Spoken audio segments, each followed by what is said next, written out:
बहुत टाइम से कुछ शुरू किया है, कंप्लीट नहीं हो पा रहा है। कहीं पहुंचने की कोशिश कर रहे हैं, पहुंच नहीं पा रहे। क्यों? क्यों? वाई? ये जो वाई है ना, ये बहुत इंपॉर्टेंट है। और हम इस क्यों के बारे में ही नहीं सोचते, लेकिन आप सोचेंगे कहाँ? इधर ही।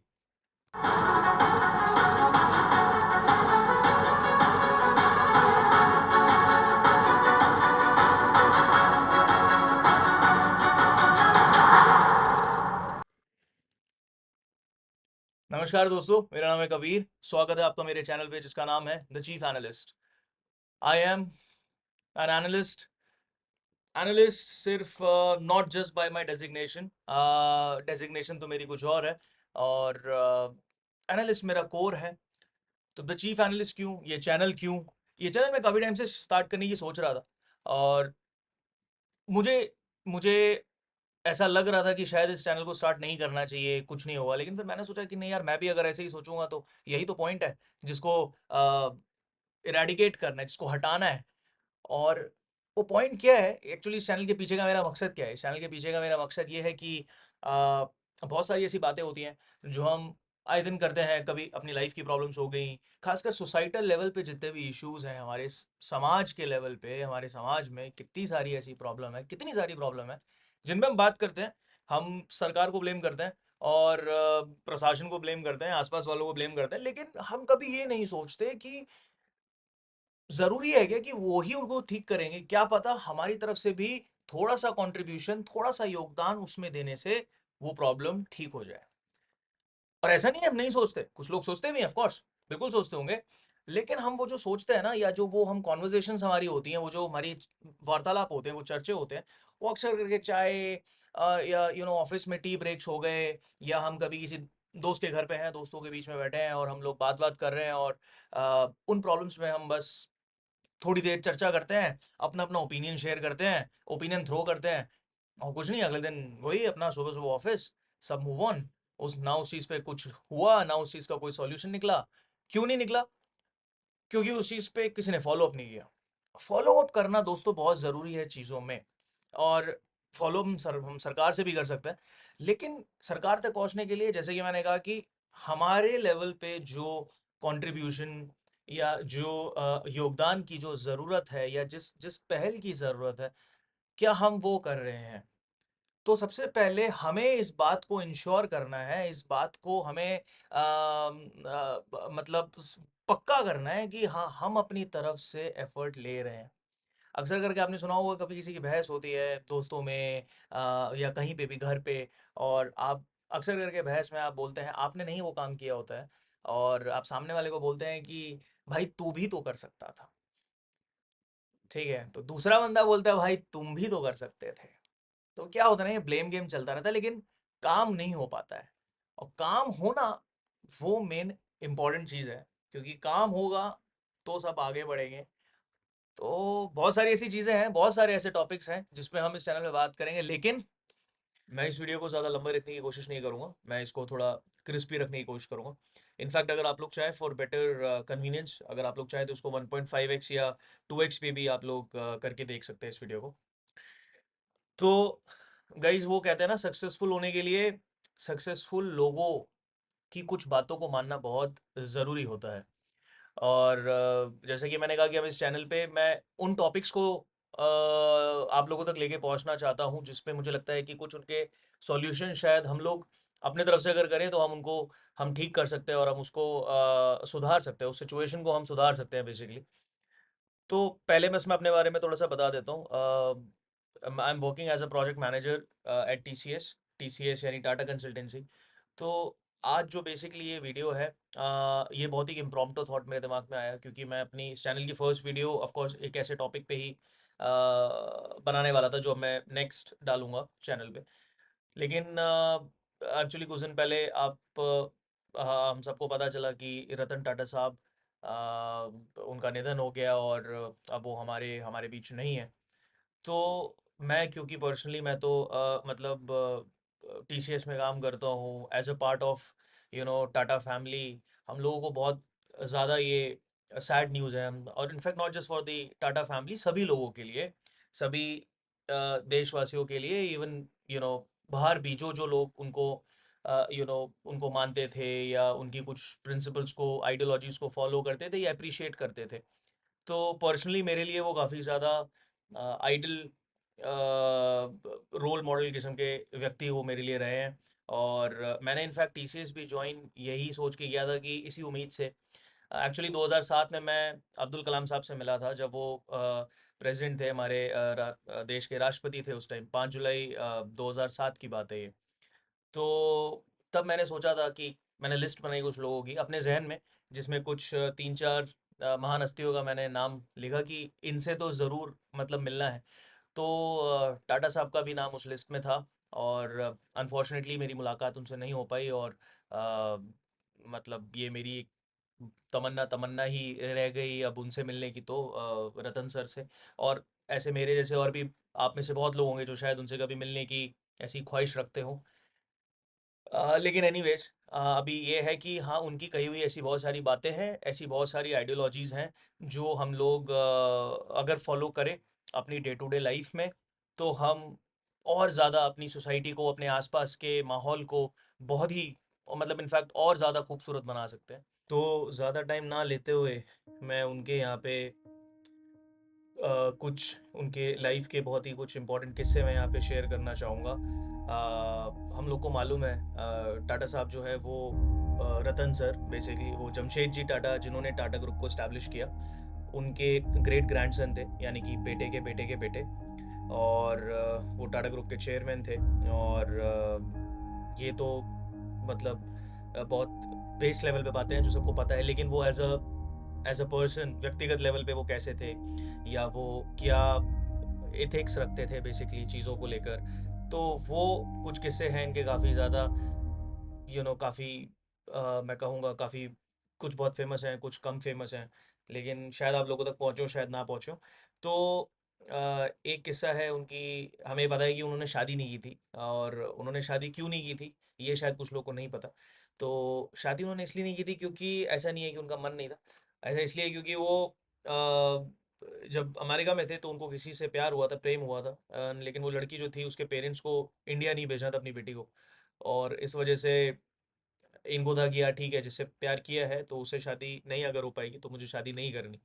ये एक बहुत स्ट्रॉन्ग कमिटमेंट है प्यार में। और जो हम बोलते हैं आज की डेट में यार कि यार मैं प्यार करता हूँ, मैं तुमसे प्यार करता हूँ, एंड वो सब कहने वाली बात है, लेकिन प्यार करने के पीछे जो कमिटमेंट चाहिए, जो जो जो सेक्रीफाइसेस लगते हैं, जो कॉम्प्रोमाइज़ लगता है, वो बहुत लोग समझ ही नहीं पाते शायद कभी। तो वो दूसरी चीज़ है, लेकिन सिर्फ व्यक्तिगत लेवल पे उनका प्यार की बात नहीं है, उनको जानवरों से कितना प्यार था ये भी शायद हमें नहीं पता।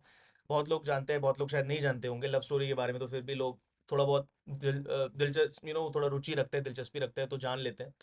लेकिन एक बहुत इंपॉर्टेंट किस्सा है कि इनको जानवरों से भी कितना प्यार था।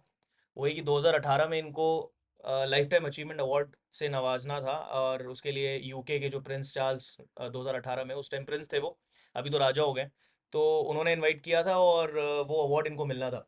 लेकिन सेम डे पे इनकी जो इनके दो प्यारे पेट थे, और उसमें से एक की ना तबीयत खराब हो गई थी। तो टैंगो और टीटो करके शायद नाम था दोनों का, तो उन दोनों में से किसी एक की तबीयत खराब हो गई थी। और अ, इस वजह से ये नहीं गए, इन्होंने मना करा कि मैं ये फंक्शन जो है अटेंड नहीं कर पाऊंगा। और सिर्फ जानवरों के प्रति या व्यक्तिगत लेवल पे नहीं, एज अ पर्सन उनके दिल में कितना प्यार था, इस बात का जो सबसे बड़ा प्रूफ है, वो मुझे लगता है ना कि फिलेंथ्रोपी एक ऐसी चीज़ है। फिलेंथ्रोपी यानी जो चैरिटी वगैरह लोग करते हैं, तो मतलब सामाजिक लेवल पे लोगों के लिए सोचना, लोगों के लिए, अगर आपके पास रिसोर्सेज हैं तो सिर्फ उसको अपने तक के लिए नहीं रखना, अपने अपनों के लिए उसको सभी में शेयर करने की, वो उतना, मैं कहूँगा कि उतना, उतना बड़ा, उतना उदार दिल रखना, यू you नो know, वो एक बहुत बड़ी चीज़ है। तो उसका बहुत बड़ा एग्जाम्पल ऑफ कोर्स हमें अभी पैंडेमिक के टाइम पे हमें देखने को मिला था, जब टाटा ट्रस्ट ने सीधा ही 500 करोड़ की एक स्टेटमेंट रिलीज की थी कि वो 500 crore they will be committing to the cause. And ये बहुत बड़ी बात थी अपने आप में, 500 करोड़ डेफिनेटली कोई छोटी मोटी रकम नहीं होती है। तो ये जो सारी चीज़ें हैं, ये हमने टाटा सर के बारे में, रतन सर के बारे में हमने सुनी है या नहीं भी सुनी, लेकिन जो सबसे मेरा वन ऑफ द फेवरेट किस्सा है इनका, वो है जैगुआर स्टोरी। जैगुआर स्टोरी शायद आप लोग को पता होगी कि जो जैगुआर है और जो लैंड रोवर है, वो बेसिकली फोर्ड की कंपनीज थी पहले, और कितनी बड़ी कंपनीज हैं गाड़ियों में, खासकर आप लोग को पता है जैगुआर तो लैंड रोवर दोनों ही।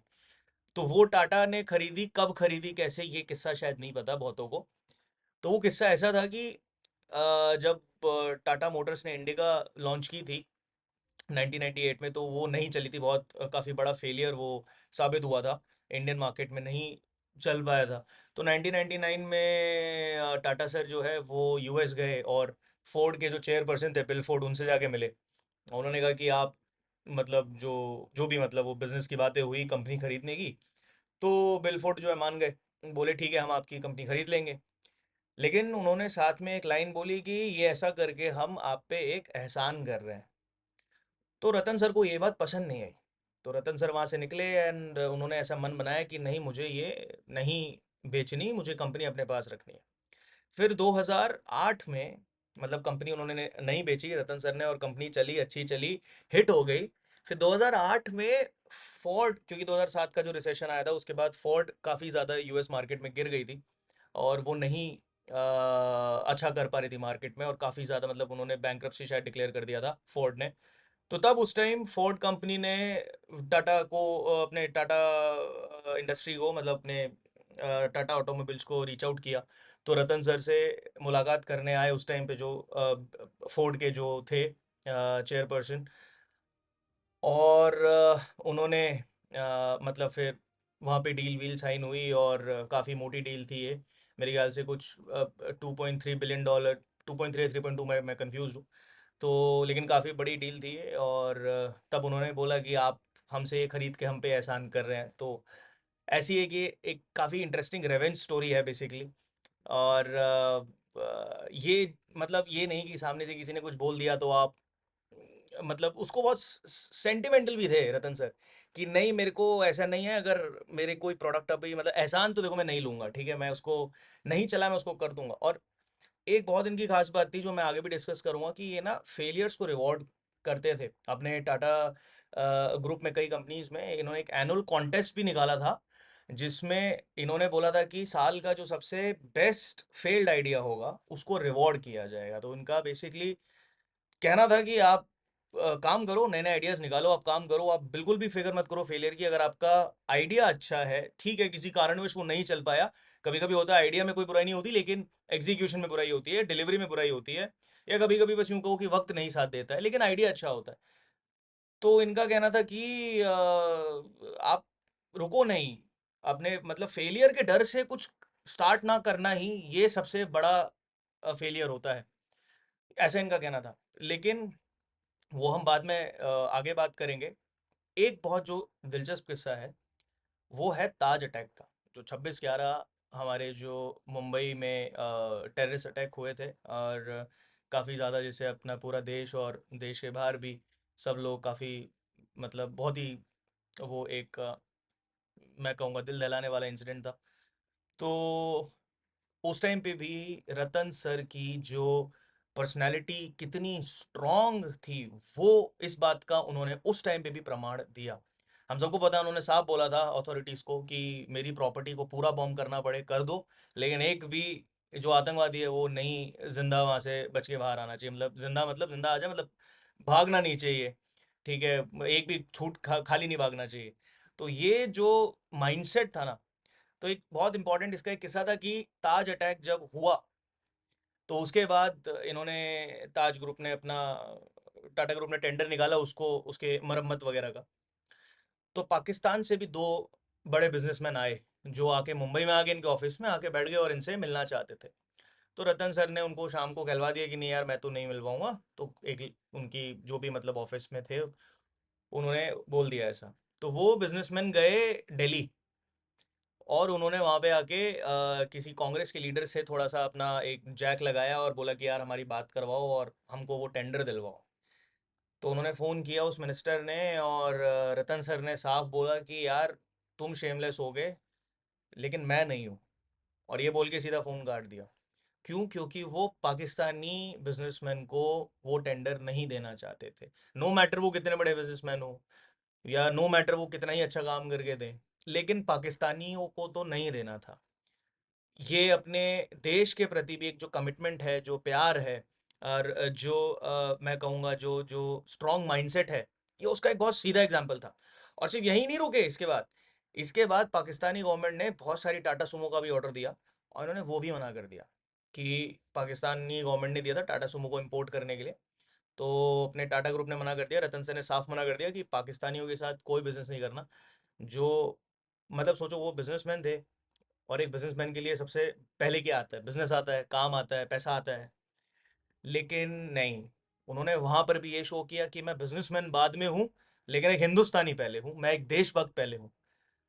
तो ऐसे थे रतन सर, जिसमें इनकी स्ट्रॉन्ग माइंडसेट, इनकी स्ट्रॉन्ग स्ट्रॉन्ग पर्सनालिटी को हमने कई जगह इन्होंने दिया है उसका प्रमाण। और जाते जाते मैं कहूँगा कि उनके कुछ वाइज वर्ड्स, क्योंकि ये जो वीडियो है बेसिकली, तो ये आ, मैंने कहा ना कि किसी सक्सेसफुल आदमी की कुछ बातों को मानना बहुत ज़रूरी है, अगर हमको भी सक्सेसफुल बनना है तो रतन सर के कुछ वाइज वर्ड्स जो थे, वो मैंने यहाँ पे कुछ बहुत ही मैं कहूँगा जो बहुत ही ज़्यादा हमने बहुत जगह उनसे सुने भी, कहीं कहीं इंटरव्यूज़ में। तो पहला तो एथिक्स, कि प्रिंसिपल और एथिक्स होना ना बहुत ज़रूरी है अपने अंदर, लाइफ में किसी भी चीज़ में, मतलब हमको आगे बढ़ना है लाइफ में ना, एथिक्स होना बहुत ज़रूरी है। एथिक्स क्या है कि आप मतलब उसूलवादी, बेसिकली आपके प्रिंसिपल्स होने चाहिए। तो ये नहीं कि अपनी ज़रूरत के हिसाब से आप अपने चीज़ों को ना बदलें, कि कल तक आपको आम पसंद था, लेकिन आज जो है आम महंगा हो गया है और सेब सस्ता हो गया है, तो आप सेब खा लेंगे? नहीं, अगर आपको आम पसंद है तो आप आम ही खाइए, सेब नहीं पसंद तो नहीं खाइए। ठीक है? तो ये एक छोटा सा एग्जाम्पल है। दूसरा, you must always give to receive, यानी कि किसी से हम क्या करते हैं, एक्सपेक्टेशन हम बहुत पहले रख लेते हैं कि यार ये मेरे लिए ये कर दे, या ये मेरे लिए ऐसा कर दे, वैसा कर दे। ये जो एक्सपेक्टेशन है ना, ये तब आनी चाहिए जब हम पहले किसी के लिए कुछ कर रहे हैं। तो हमें पहले मतलब किसी के लिए, या किसी हमें अपना हाथ ऐसे रखना चाहिए, ना कि ऐसे रखना चाहिए। ठीक है? ऐसे ऐसे रखना चाहिए कि किसी को हम दे रहे हैं। हाँ, अगर हमने दिया है उसके बाद ही मैं तो कहता हूँ कि नेकी कर दरिया में डाल। लेकिन ऐसे दिया और उसके बाद अगर हम एक एक्सपेक्टेशन पलट के रख भी रहे हैं, तो वो ठीक है। उसके बाद ये कहते थे टेक चांसेस, ये भी ऑफ कोर्स बहुत सारे लोग बोलते हैं कि चांस लेने चाहिए। ये नहीं है कि यार चांस ही मत लो, सोच लिया, दिमाग में थोड़ा सा प्रोक्रेस्टिनेट कर लिया कि नहीं यार ये तो मुझे ऐसा अच्छा सा नहीं लग रहा है, तो ऐसा नहीं है, आप चांस लो। जैसे कि मैंने चैनल स्टार्ट किया है, तो मैं चांस ले रहा हूँ कि मेरे जो ये एफर्ट है, ये जो अटेम्प्ट है आप लोगों तक पहुँचने का, और उन सारी चीज़ों में वो उन उन पॉइंटर्स को हाईलाइट करने का, जिनसे शायद यू नो हम एक डिफरेंस ला सकते हैं, एक डिफरेंस क्रिएट कर सकते हैं समाज में। तो ये मैं भी चांस ले रहा हूँ। उसके बाद ये बोलते थे believe in your decisions, take decision first then make them right. ये बहुत ही मेरे को सही इनकी आइडियोलॉजी लगती है। कुछ लोग बोलते हैं कि take right decisions, take right choices. क्या होता है राइट? क्या मतलब, क्या है सही, क्या है गलत? मेरे हिसाब से मुझे लगता है कभी कभी वो नजरिया है कि जो चीज़ मेरे लिए सही है शायद आपके लिए गलत, और जो चीज़ आपके लिए सही है वो मेरे लिए गलत। तो कभी कभी इट्स ऑल अबाउट परसेप्शन, शायद परसेप्शन का खेल होता है, नजरिए का खेल होता है। लेकिन ये ऐसा नहीं बोलते थे कि सही डिसीजन लो, राइट डिसीजन, नहीं। ये बोलते थे डिसीजन लो, उनमें यकीन करो कि आपने अपना डिसीजन, आपने कुछ ले लिया, ले लो। उसके बाद उनको आप सही करो। मान लो आपने डिसीजन लिया किसी चीज में, आप गए, आपने कोई डील क्रैक करी, और अब आपको लगा कि नहीं यार ये डील मैंने क्रैक कर दी है, और अब ये तो मैंने गलती कर दी, ये गलत डील थी, ये सही नहीं है।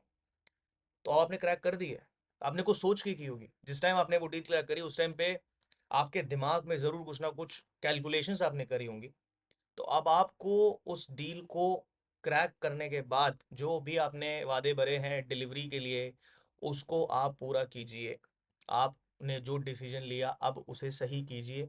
कई बार होता है डिसीजन लेते टाइम हम उसके कुछ रिपरकशंस नहीं कैलकुलेट करते। रिपरकशंस यानी कि उसके नेगेटिव कॉन्सिक्वेंसेस, यानी कि मतलब जो भी हम चीज़ करने आ रहे हैं तो उससे और क्या क्या हो सकता है, वो हमने कैलकुलेट नहीं किया। लेकिन बाद में करते-करते हमें पता चले कि अरे यार, इसमें तो ये भी हो रहा है, तो कोई बात नहीं। तो अब उसको हर चीज़ का प्रॉब्लम है तो सॉल्यूशन है, तो उसको आप सॉल्व कीजिए। नेक्स्ट एक बहुत इंपॉर्टेंट चीज़ ये बोलते थे कि don't just accept what's being followed, ask questions. ये अपने मैनेजमेंट से ही आती है, और ये बहुत सारे कॉर्पोरेट के लोग जो अगर ये वीडियो देख रहे हैं या कॉर्पोरेट ज्वाइन करना चाहते हैं, या even not not just even in corporate, आम तौर पर भी एक बहुत ही बेसिक सी धारणा हमारे अंदर ये बचपन से हमको सिखाया गया है कि अगर हमसे कोई बड़ा कुछ बोले तो आप काउंटर क्वेश्चन मत करो, और आप चुपचाप उसे कर लो कि ठीक है यार, बड़े ने बोला है, हो ही रहा है तो यही सही है, ये कर लेते हैं। लेकिन ऐसा नहीं है, ये ऐसा ये बोलते थे। रतन सर बोलते थे कि अगर आपसे, खास कर ये ऑफिस लेवल पे उन्होंने बोला था कि अगर आपसे कोई बड़ा आपको कुछ बोल रहा है, आप देख रहे हो कि मैनेजमेंट एक पर्टिकुलर तरीके से काम करती आ रही है, तो आप, ज़रूरी नहीं है कि उसे ही फॉलो करो। क्या पता आपके दिमाग में कुछ ऐसा आइडिया आया हो जो आज तक किसी के दिमाग में नहीं आया, और आप उस चीज़ को बोलें तो शायद प्रोसेस और ज़्यादा सही हो जाए और बेहतर हो जाए। तो ऐसा नहीं कि बस सामने वाले ने बोला, सीनियर ने बोला तो आप उसे मान लें, आप सवाल भी पूछें। इसके अलावा वो बोलते थे कि मेक इंटेलिजेंट इन्वेस्टमेंट इन फ्रेंड्स। ये भी बहुत इंपॉर्टेंट मैसेज है, खासकर आज के लोगों के लिए, मैं कहूँगा जेंजी के लिए बहुत ज़्यादा। क्योंकि दोस्ती दिल से निभाई जाती है, ऑफ कोर्स ये भी एक बात है, लेकिन मैं कहता हूँ कि दिल के साथ साथ ना, मतलब दोस्ती भी एक बहुत इंपॉर्टेंट चीज़ है, जो हम जो लाइफ में बनना चाहते हैं, हम जिस डायरेक्शन में जाना चाहते हैं, वहाँ पे हमारी जो दोस्ती, हमारी जो संगत है ना, वो बहुत ज़्यादा शेप करती है हमको। कैसे? मान लीजिए मैं 20 साल का हूँ या 22 साल का हूँ, और मेरी जो संगत रही है कॉलेज में, और वो सारे लड़के बहुत ही ज़्यादा कैलकुलेटिव और थॉट प्रोवोकेटिव रहे हैं कि सोचते हैं हर चीज़ के बारे में करने से पहले, और थोड़ा सेंसिबल है लाइफ को लेकर, जैसे फाइनेंशियल नॉलेज भी रखते हैं, इन्वेस्टमेंट के बारे में जानते हैं। तो जब मैं ऐसे दोस्तों के बीच में बैठूंगा, बेशक मैं कर उनके साथ पार्टी ही रहा हूँ, ठीक है, मैं पार्टी कर रहा हूँ, मैं उनके साथ बाहर जा रहा हूँ, रेस्टोरेंट जा रहा हूँ, क्लब्स जा रहा हूँ, लेकिन हम वहाँ पे जब बात कर रहे हैं तो हम इन टॉपिक से बात करेंगे कि यार हम इन्वेस्टमेंट्स पे बात करेंगे, हम फाइनेंशियल सिक्योरिटी पे बात करेंगे, हम करियर ओरिएंटेड बातें करेंगे कि ठीक है यार, अभी कॉलेज में आज 4 साल बाद क्या करना है, 5 साल बाद क्या करना है, उतना हम एक बेसिक विजन जरूर लेके रखेंगे और उस बारे में बात करेंगे। लेकिन मान लीजिए अगर आपकी संगत में आपके दोस्त हैं, ठीक है, वो भी अच्छे हैं, आप पे जान छिड़कते हैं, बहुत अच्छी बात है, लेकिन अगर वो लाइफ को लेके सीरियस नहीं है, या वो आपकी फ्रेंडशिप में थोड़ा भी वैल्यू ऐड नहीं कर रहे, वैल्यू ऐड का मतलब ये नहीं है कि कोई आपके लिए आके कुछ कर जाएगा, या दोस्ती का मतलब अपना उल्लू सीधा करना है, नहीं, ऐसा नहीं है। दोस्ती का मतलब अपना उल्लू सीधा करना नहीं है कि आपने किसी को दोस्त बना लिया, वो तो आपको दोस्त मान रहा है, और आप उसी की जो है पीठ पे पैर रख के आप ऊपर जाने की कोशिश कर रहे हैं, जैसा कॉर्पोरेट में लोग करते हैं। तो खैर ये मजाक था। तो लेकिन दोस्ती का मतलब है कि आप सेंसिबल लोग अपने आसपास रखें, क्योंकि जब हम इस एज से खासकर गुजर रहे होते हैं ना, 15 से 25 साल के बीच में, इवन उसके पहले भी और उसके बाद भी, लेकिन 15 से 25 के बीच में मेरे को ऐसा लगता है ना कि हम काफ़ी ज़्यादा, हमारे जो थॉट्स होते हैं वो शेप अप हो रहे होते हैं, तो उस टाइम की जो हमारी संगत है ना, वो जितनी सेंसिबल होगी, हम उतने ही ज़्यादा सेंसिबल थॉट प्रोसेस हमारा बिल्ड होगा आगे के लिए। तो ये एक चीज़ है, और लास्ट में है रिवॉर्ड फेलियर, जिसके बारे में अभी थोड़ी देर पहले मैंने डिस्कस किया ही था कि एनुअल रिवॉर्ड, एनुअल कॉन्टेस्ट, वो उन्होंने एक बार रखवाया था, द बेस्ट फेल्ड अवार्ड।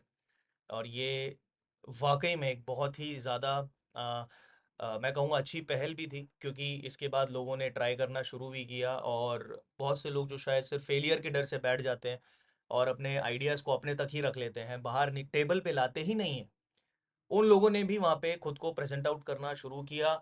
और हाँ, मतलब दिस इज़ गुड। तो ये रिवॉर्ड फेलियर्स सिर्फ मतलब ऐसा नहीं है कि ये ऑफिस में, ये हर जगह, मैं कहूँगा घर पे भी, अगर आप जो भी मेरी वीडियो देख रहे हैं, अगर आप मान लीजिए आप पेरेंट्स हैं, आपके छोटे बच्चे हैं, और आपको लगता है आपके बच्चे कुछ कर रहे हैं, और उनको डाँटने के बजाय उनको प्रोत्साहन कीजिए कि मान लीजिए कुछ किया उन्होंने अच्छे इंटेंशन से, लेकिन वो कर नहीं पाए, तो आप उनके उस फेल्ड अटेम्प्ट को आप एप्रिशिएट कीजिए, रिकॉग्नाइज़ कीजिए, उनको सराहना दीजिए, उनसे कहिए कि हाँ, ये तुमने अच्छा किया, और उनको थोड़ा-सा गाइड कीजिए कि इस चीज़ को बेटा तुम ऐसे भी कर सकते थे। तो देखिए उनका ना वो मोटिवेशन लेवल, उनका प्रोत्साहन ही एक अलग लेवल पे हो जाएगा, और वो उस चीज़ को और ज़्यादा बढ़िया तरीके से अगले दिन फिर से करने की कोशिश करेंगे, बजाय कि डर, फेलियर के डर से शायद उस चीज़ को और कुछ क्रिएटिव कर सकते थे, और वो ना करे, वो खुद को रोक ले, ऐसा नहीं होगा। तो ये हमने टाटा साहब के कुछ बहुत ही दिलचस्प किस्से हमने सुने, और उनकी कुछ बहुत ही इम्पोर्टेंट कही हुई बातों को हमने थोड़ा सा एक रीकैप किया। उम्मीद करता हूँ आप लोगों को पसंद आई होगी वीडियो, और थोड़ी सी लंबी हो गई है, 15 मिनट तक रखना चाहता था, लेकिन अगर आप लोग इस पॉइंट तक भी मेरी वीडियो पे मेरे साथ बने हुए हैं, तो मेरा ऐसा मानना है कि आ, आपको कुछ तो पसंद आया है। या तो मेरा टी शर्ट का कलर, मेरे चश्मे का कलर, या मेरा बोलने का अंदाज, या कुछ भी। तो अगर आपको कुछ भी पसंद आया है, तो प्लीज़ नीचे ये जो घंटी है इसको आप दबाएं, सब्सक्राइब बटन को सब्सक्राइब करें, लाइक करें, शेयर करें, और ऐसी प्यार बना के रखें। और जल्दी मुलाकात होगी आपसे नेक्स्ट वीडियो पे। तब तक के लिए तब तक के लिए मज़े करो यार। All right, thank you, bye.